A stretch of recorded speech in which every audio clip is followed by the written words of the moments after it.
अगर आप उत्तर प्रदेश की बात करते हैं तो यह भारत की सबसे बड़ी आबादी का राज्य है। सबसे बड़ी आबादी का राज्य इस बात का प्रमाण है कि जब यहां खेती के अनुकूल और जीवन के अनुकूल वातावरण रहा होगा तब सबसे अधिक आबादी यहां बसी होगी, और वह आज भी हम सबको देखने को मिलती है। उत्तर प्रदेश जैसे राज्य में दुनिया की सबसे उर्वरा भूमि,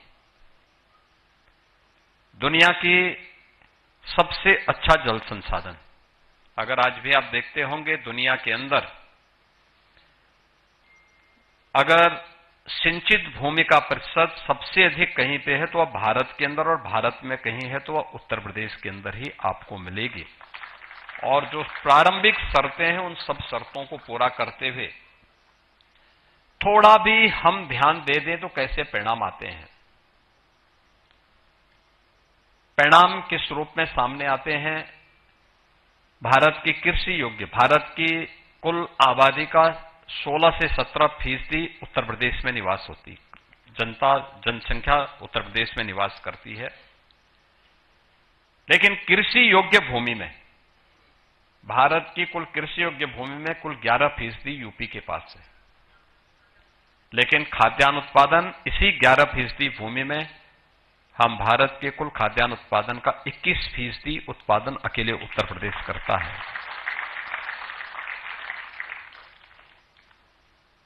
थोड़ा प्रयास कर दिया जाता है, परिणाम कैसे आते हैं?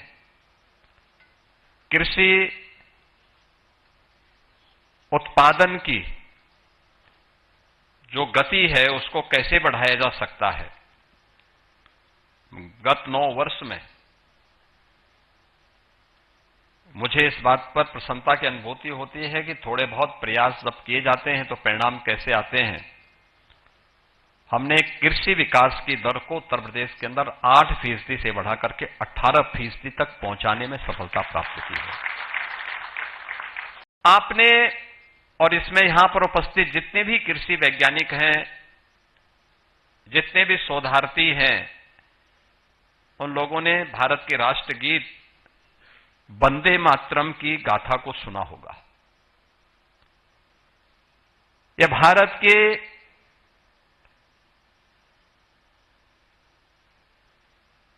अंदर आनंद मठ पर आधारित एक उपन्यास है, उस उपन्यास का एक पार्ट है।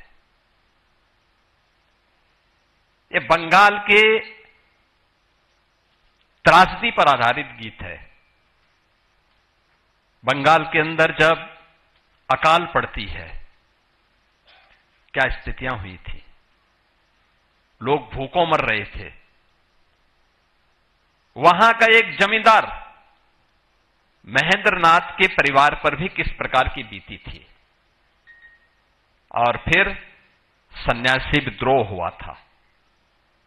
उस समय के ब्रिटिश और औपनिवेशिक काल में किस प्रकार का शोषण होता था, उसकी पूरी गाथा उस आनंद मठ के अंदर समाहित की गई है। यह भारत के उस उत्पादक किसान को जब कर्जदाता बना दिया जाता है तो कर्जदाता बनने की गाथा अकाल के रूप में और त्रासदी के रूप में हम सबके सामने देखने को मिलती है।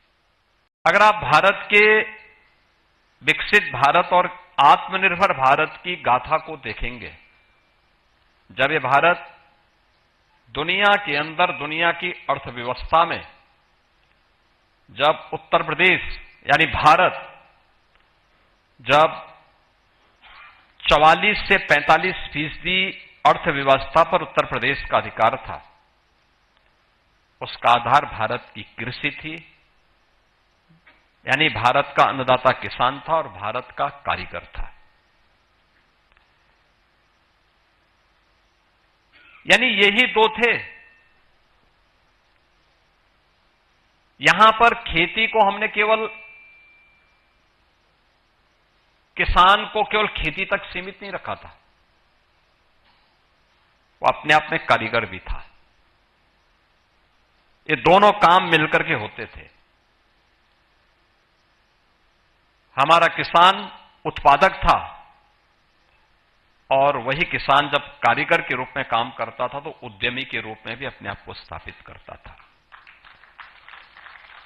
यानी कारीगर उत्पादक से उद्यमी बनने की गाथा है भारत की कृषि की, और वैदिक काल से उत्तर प्रदेश उसकी भूमि रही है। आक्रांताओं ने भारत की खेती पर ही हमला नहीं किया, यहां की उद्यमिता पर भी हमला किया। जो किसान पहले उत्पादक था और फिर उसको कारीगर के माध्यम से उद्यमी बनने की गाथा को आगे बढ़ाता था, उसको केवल कच्चा माल पैदा करने का अधिकार दिया गया। यहां का कच्चा माल बाहर जाता था, वैल्यू एडिशन का लाभ उन लोगों को मिलता था। हमारा किसान जो उत्पादक था, वह उत्पादक किसान कर्जदाता हो गया। आपके राज्य की खबरें, आपके शहर की खबरें सबसे पहले जानने के लिए देखते रहें अमर उजाला। चैनल को सब्सक्राइब जरूर कर लें और पाएं हर अपडेट।